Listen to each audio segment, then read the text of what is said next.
মাত্র ৪২-এ থমকে গেল অভিনেত্রী শেফালি জারিওয়ালার জীবন। ২০০২ সালের ইন্ডি পপ মিউজিক ভিডিও কাঁটা লাগা গানে ঝড় তুলেছিলেন শেফালি।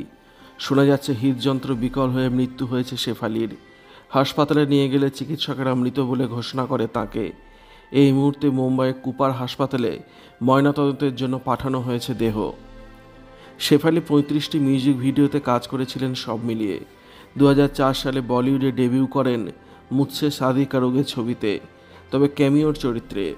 শেফালি ২০০২ সালে বিয়ে করলেও সেই দাম্পত্য সুখের হয়নি। ২০০৯ সালে স্বামীর বিরুদ্ধে মানসিক ও শারীরিক অত্যাচারের অভিযোগ আনেন, বিচ্ছেদ হয়ে যায়। তারপর অন্তরালেই ছিলেন। বেশ কয়েক বছর পর পার্টনার পরাগ ত্যাগীর সঙ্গে জুটি বেঁধে নাচ বালিয়ে পঞ্চম সিজনে অংশগ্রহণ করেছিলেন। ২০১৪ সালে বিয়ে করেছেন তারা। ওভারনাইট সেন্সেশন শেফালিকে নিয়ে সেই সময় উন্মাদনা কম হয়নি, তবে সবটাই কাঁটা লাগার দৌলতে। তারপর বিগ বস 13-এ প্রতিযোগী ছিলেন, সেই ফের চর্চায় আসেন। স্বামী পরাগকে নিয়ে সুখেই সংসার করছিলেন, নিয়মিত স্বাস্থ্যচর্চাও করতেন। এরই মাঝে ঘটে গেল অঘটন।